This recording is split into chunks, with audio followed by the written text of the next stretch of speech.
Yo, what's going on, guys? Matthew here with another video. Hope everyone's having a great day. It is Thursday, November 11th. We got a couple weeks till Thanksgiving, and I'm out here at work. Of course, if you guys don't know what I do, I work for FedEx Express, and my typical schedule is from 1:30 2 p.m. leaving about 9:30 10 p.m. So I'm here to talk about today 5 things that I wrote down that us drivers are really sorry about. Now, this doesn't particularly pertain to FedEx itself. This is more of just delivery driving in general. I know a lot of things we do on FedEx's side, we get kind of bashed on for a lot of things. This video is just explaining some of those situations that us delivery drivers go through and why we act those ways. You can either relate with me in this topic if you're a driver, or if you're not a driver, you can kind of see the reasons why we are kind of the way we are. Okay, so for number 1 that we wrote down is sorry for being in the way. When you're out here making these deliveries and you see somebody, you see Amazon, you see FedEx, maybe not UPS. I don't really see UPS too much. I did see a video not too long ago where they're in the middle of New York City and he had no other way to park.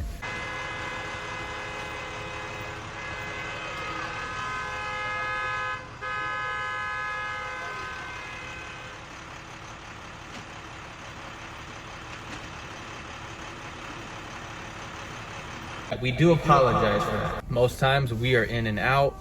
If there's somewhere that I know it's gonna be like crazy busy and I know I'm gonna be there for a very long time, I will find a good parking space to be there. But sometimes there's no parking space available and we just have to get in, get your stuff, deliver it, and go to our next stop. So if we are in your way, in front of your way, maybe you're in a parking spot in a commercial area, you need to back out, just give us a couple minutes. I promise you it's so fast that we're not going to be there for an hour. If we do, then that's pretty bad. You should go and say something. I have seen that, but I know for me, I have my peace of mind. I try to stay out the way, but in some places, especially in my area, it's really tough to. So yeah, my apologies. For number 2, it's going to be sorry I don't know what your package is.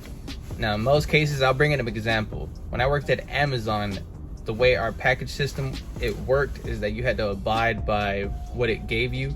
It went in like a sequence. It would start you somewhere and you would just follow that path until you made it to the end of your day. A lot of times I got stopped by customers where they would ask, hey, can you look to see if you have my package? It says it was going to be delivered today, but it has not. We could do that, honestly, but it wastes our time so much to go in there and actually look for it. And if you have to find it, then you have to give it to the customer, and then it just takes a lot of time. So if we do have it, you'll get it delivered that day. You have to follow that sequence. It's what works best on Amazon's side. And sometimes we don't even have that package. You might be getting delivered that day by a FedEx Flex driver or another team member that's doing a rescue.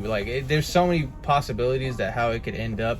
And on Amazon's side, most of the times I would just be like, no, at the moment, if I do have it, it will be delivered by today, but I can't really check because I have these other pickups that I got to attend to. I had no time to do anything when I was doing 200 stops a day. FedEx's side, I think it's a lot more easier because the way it works is that we set up our own van and we're not taking as much freight as Amazon does. So you could ask them, but for me, I'm a pickup driver. So I don't deliver anything. So when they ask me, I'm just like, no, I don't do deliveries. If you have a pickup, I can grab your package. So you might run into that situation too. So we do apologize for number 3, sorry your package was late. So this can have many factors to it. I think the biggest reason that I see is it probably gets lost somewhere in the warehouse. There is thousands of packages that go through a day at my station, and it's just a small station. I can't imagine something any bigger, right? And in that process, more times than not, it could get stuck in a belt. It could fall out of somewhere during the belt process. Sometimes the label falls out. I've seen that happen where the label wasn't stuck on all the way by the shipper itself, and then by the time it reaches somewhere, they don't even know what it is. We have this thing called a drop box. I'll put it up here. I have to take everything that comes in that drop box, and in some cases there is no label at all. So I'm looking at this folder, it's got FedEx on it, but it has to nowhere who it came from and nowhere where it's going. So we actually have to wait until a customer calls asking about, hey, where's this package at? We can't find it, it wasn't scanned in. And then we kind of recorrelate that, oh, it was that package that had no label on it. We had to pick it up because we have to pick up everything that comes in that drop box. So I've had that happen like at least 10 times, and I've only been here for a little over a year. So like I said, there's many factors that come into play. People always like to jump to the conclusion that we're stealing packages as the worker, but I can assure you that a lot of these workers are just here to get the job done, deliver all these packages, because there's a trail that you'll leave behind if you start doing some stuff like that.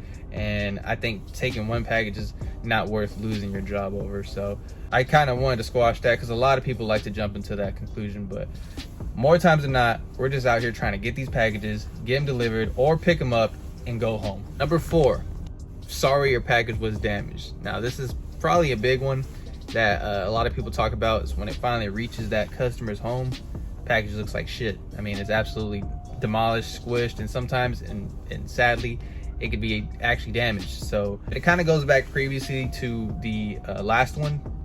There's many factors that come into play. I'll show you how it works on Express's side. Me, the pickup driver, well, first the shipper, right? Shipper wraps up the box.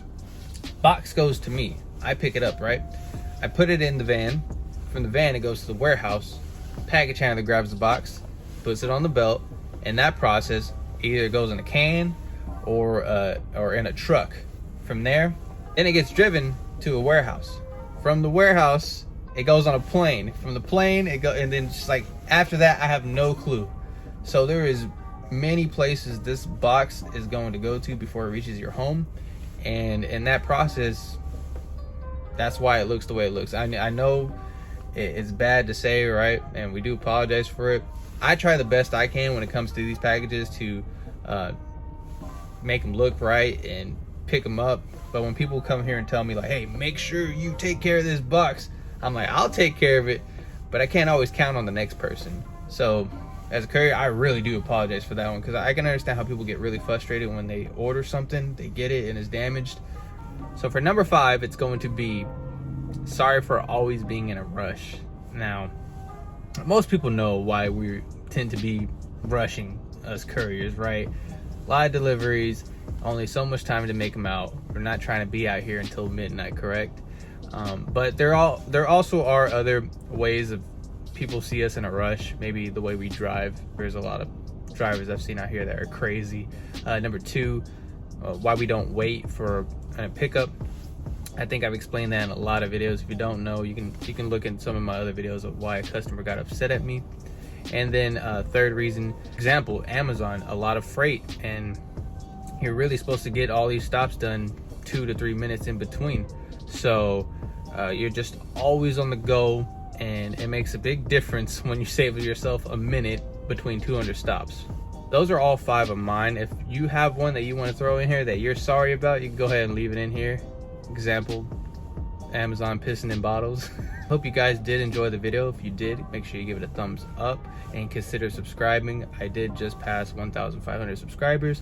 And if you weren't here on my last video, I am doing a giveaway, but it is closed now. I just wanted to let y'all know. In the last video, if you watched it all the way to the end, I left a little thing for you that what to do, but it's pretty much closed and locked down for now. So I already have all those people and their names for the drawing, and we will be doing that sometime towards the end of the month. So just be watching out for that. It's $100 to one of you people out there. So once again, thank you very much. You guys have a safe day as always, and I'll see you on the next video. Peace.